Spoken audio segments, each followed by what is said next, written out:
Good morning, good day from Berlin. Hello. I was asked a question by my good friend Alex about the I Ching and what kind of informative video maker would I be if I wouldn't answer it. She asked me specifically to make a video about it, so very welcome inspiration. And the question was about the I Ching. I don't know if you guys know what the I Ching is. It's something that's a big part of my life. It's a book. It's called The Book of Changes. And it is the foundation of Chinese philosophy, foundation of both Taoism and Confucianism. And it's very interesting because it's a very mathematic book in a way, because it contains 64 hexagrams. Ich hab Vorfahrt, du Nase. Alles gut bei dir? Okay. Was just rudely cut off by a van driver. I do not like it when people ignore the holy rules of German traffic.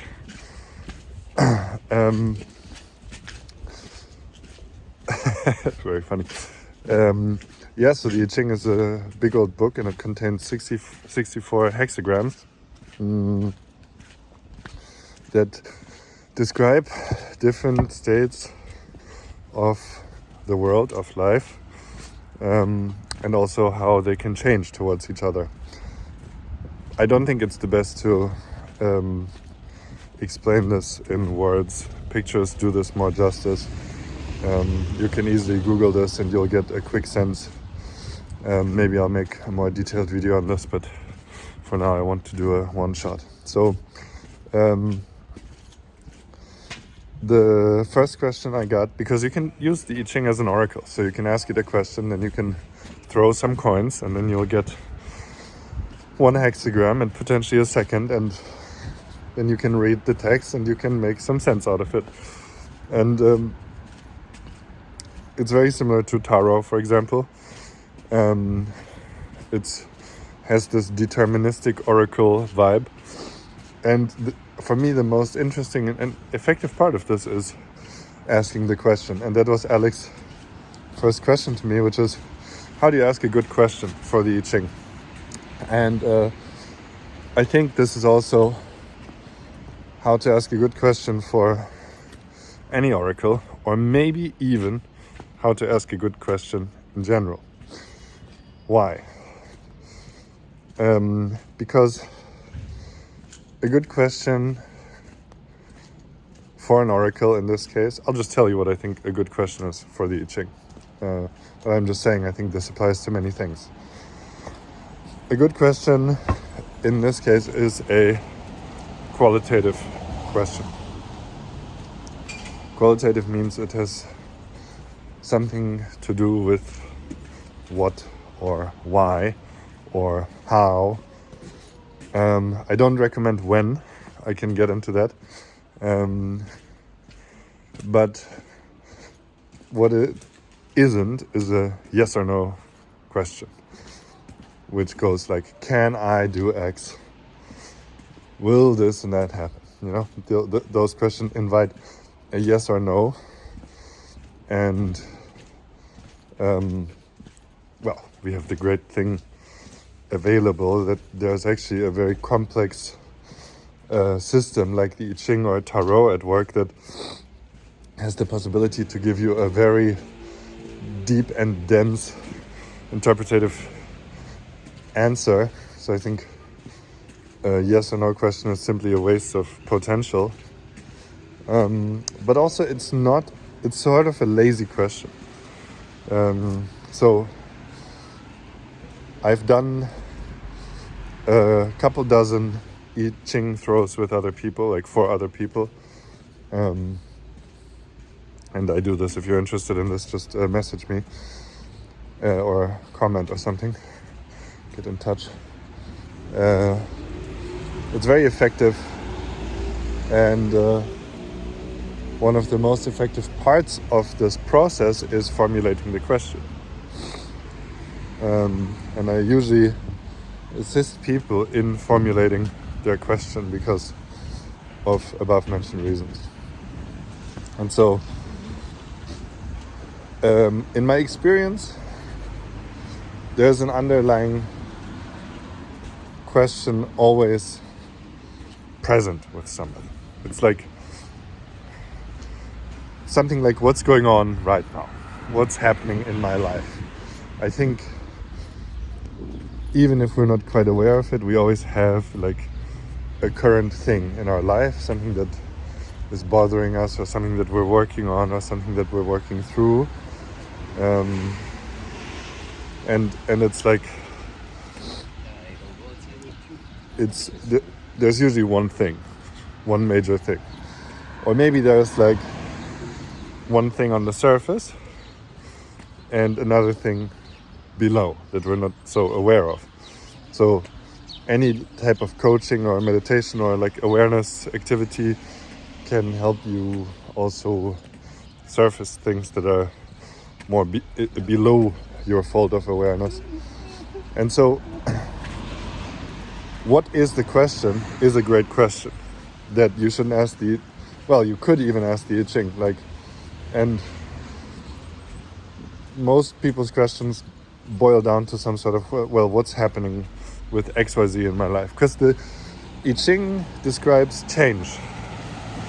And so change is going on all the time, and if you're asking this generic what's going on in my life, then you're kind of pointing to the most predominant change factor that's going on in your life right now. And that is, generally speaking, a good question. Even if you're having a meditation for yourself, to give yourself a shot at like naming and pointing towards and feeling the thing that's going on, that's always good. Interesting for me that I'm harping on this for so long, but that's really my experience. So in a sense,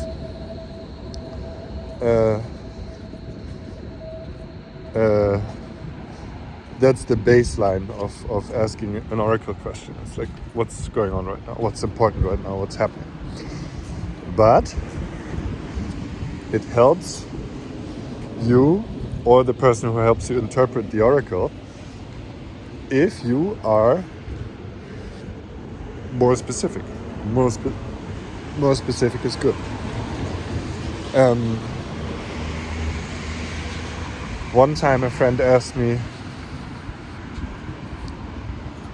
what is happening in my back? Not physically. That was the question. What is happening in my back? Not physically. Because she had a huge back pain problem that like completely destroyed some of her plans and so on. And that was a great question, because the I Ching ended up literally pointing to Chinese yoga and uprightness, and basically ended up giving an invitation for recreating physical integrity, sort of. And that was, I could see that by how she reacted, that was the correct answer, right? So it was like the right reminder, which is something that oracles often do. They point you to what you already know. Everybody knows everything already. We need help from outside that serves as reminders or help, or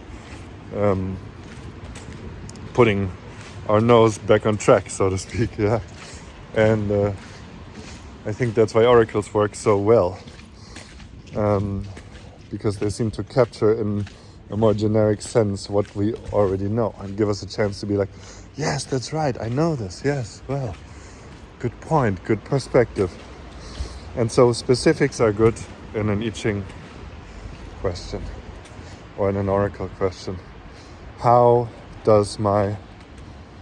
will my relationship with my mother change?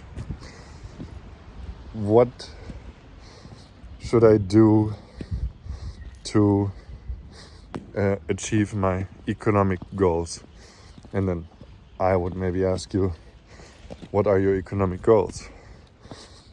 No. And you can say, what should I do to achieve insert economic goal here?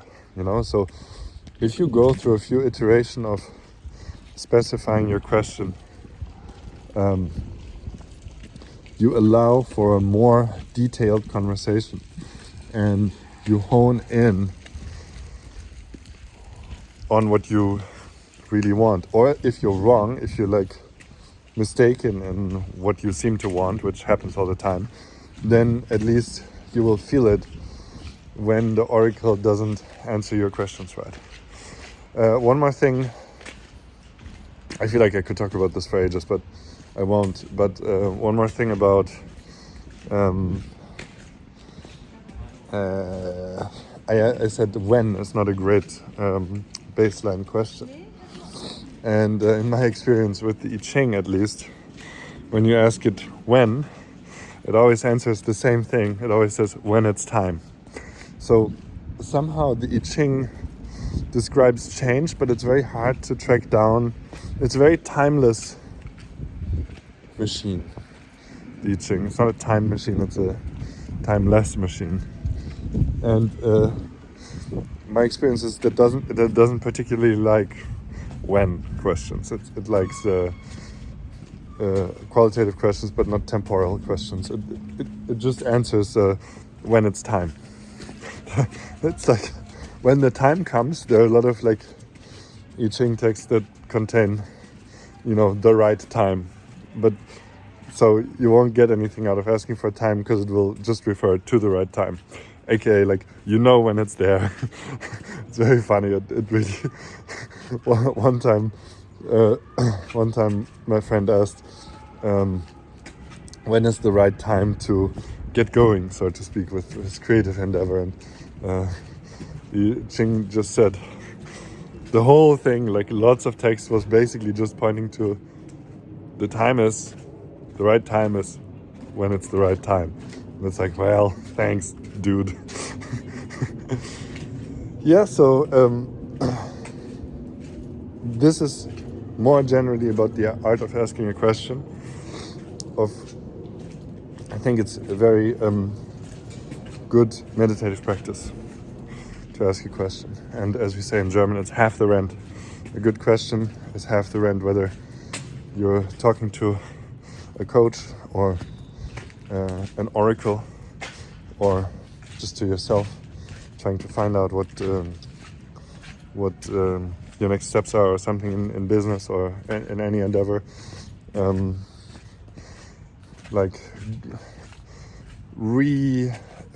Refine a question 3 times, and it will pay itself in gold, so to speak. So that's me for now. I hope you enjoyed this, and I would say ask more questions. I can tell giving the advice to myself right now as well. More questions, more precise questions, more specific questions, more qualitative questions, and they will effortlessly lead you where you want to go.